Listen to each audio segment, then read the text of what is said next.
Good evening from Des Moines, where we are 1 hour away from the Iowa caucuses as folks across the state of Iowa gather in 1,681 caucus sites in schools, homes, and churches to caucus for their preferred candidate. This, Colin, is something that has been months, if not years, in the making. Yeah, definitely an important process for Iowans and the nation alike, as the Iowa caucus, of course, we know, plays a very crucial role in presidential politics. It certainly does, and of course, the front runners in most polls of late got out aggressively today to make their closing argument. Among them, Joe Biden, Pete Buttigieg, Bernie Sanders, and Elizabeth Warren, making that closing argument to caucus goers.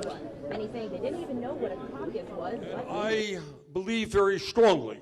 Bernie Sanders came out swinging during one of his final campaign stops before Monday night's Iowa caucus, taking aim at President Donald Trump and an administration that believed they're above the law.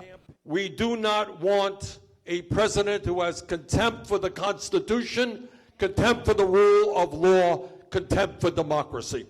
Joe Biden doubled down on Sanders' argument during my one-on-one interview Monday morning, saying, quote, "Our democracy is at risk," end quote, if President Trump is reelected.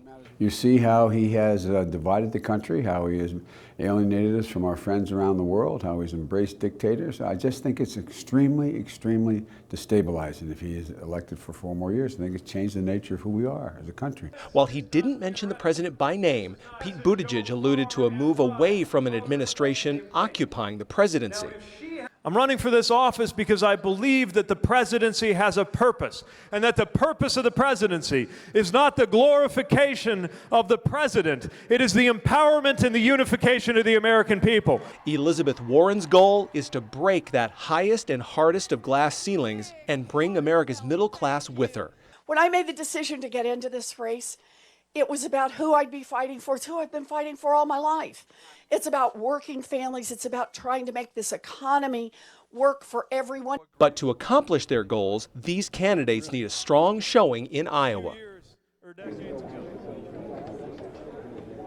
Those 4 candidates have hovered near the tops of most major polls in the Hawkeye State, but none got a boost from the Des Moines Register's final poll. It was expected to be released on Saturday, but because of possible irregularities in the poll, that poll was pulled. The irregularities, we've learned, it's possible that Pete Buttigieg's name was left off a caller list that a poll presenter made to one of the caucus goers in eastern Iowa.